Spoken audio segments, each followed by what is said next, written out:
Dans le cadre du Consival 2022, 5e édition à Lumbila, le Balai citoyen a organisé le 25 septembre 2022 une conférence publique autour du thème « Préservation des acquis démocratiques et de l'état de droit à l'épreuve de la lutte contre le terrorisme dans un contexte de transition ».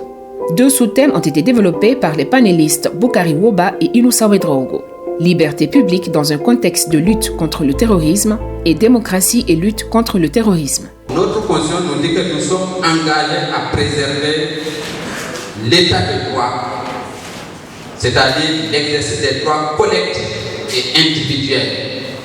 Il y a débat parce qu'il y a des gens qui détiennent le pouvoir et qui veulent avoir le contrôle sur ceux qui peuvent quelque part être constitués de contre-pouvoir.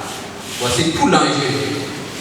C'est utiliser la terreur comme moyen de pression pour contraindre un gouvernement, une organisation à s'abstenir de faire quelque chose.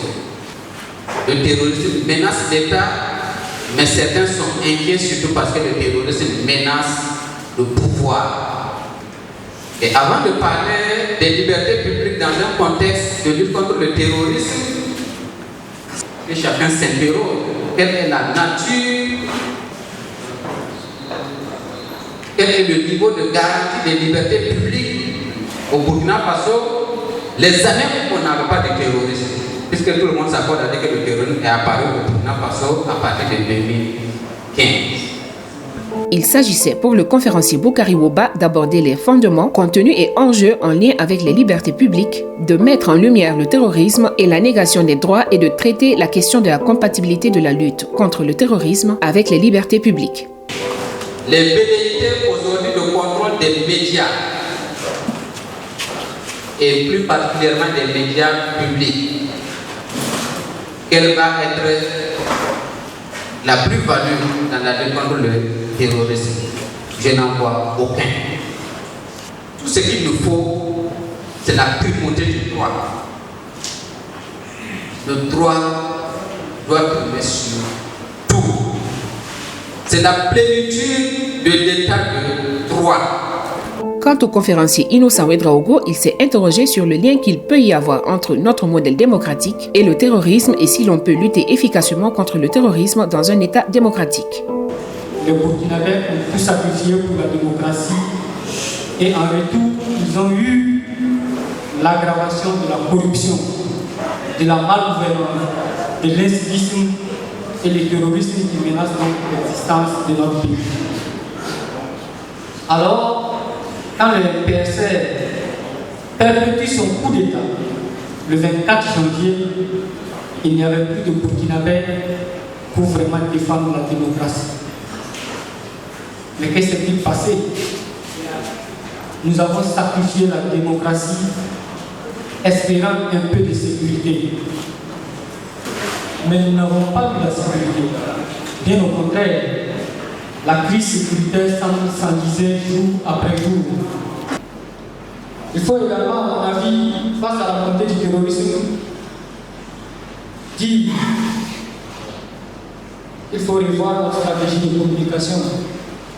À partir du moment où nous considérons en guerre, nous devons adapter notre façon de communiquer à cette nouvelle situation de guerre. Il faudrait également créer un type nouveau de partenariat entre les différents clergés, de sorte à éviter le cloisonnement et la stigmatisation des religions.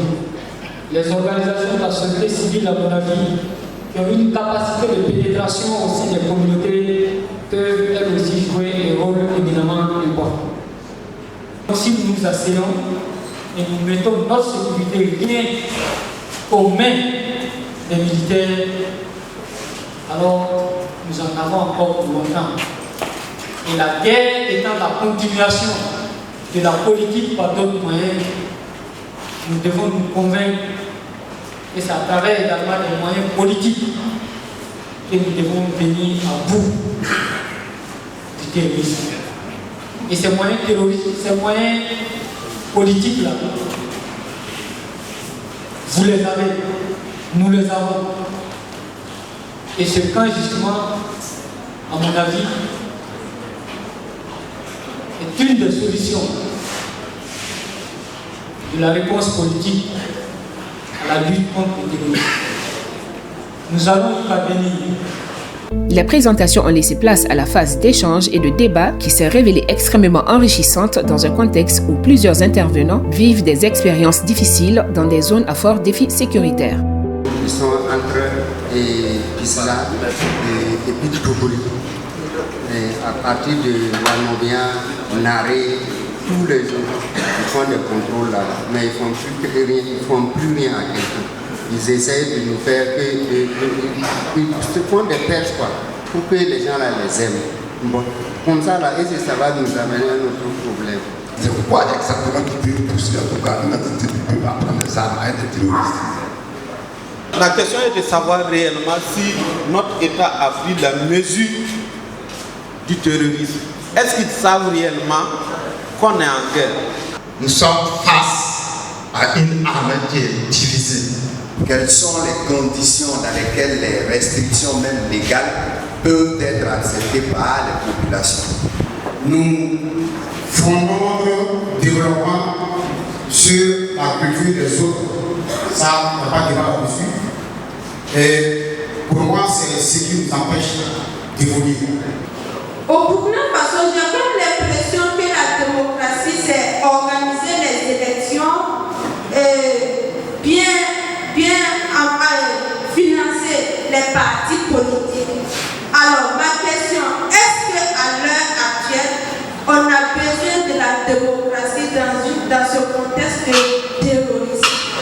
Quelle lecture faites-vous sur les statuts républicains de notre armée au vu des barrières faites sur la population censée bénéficier de leur sécurité?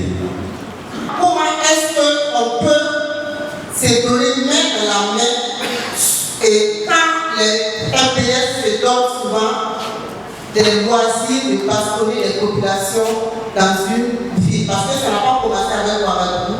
On a vécu ça à Kaya, on a vécu ça à Pau et on vient de vivre ça à Ouagadougou hier. Comment est-ce qu'avec ça les populations peuvent avoir confiance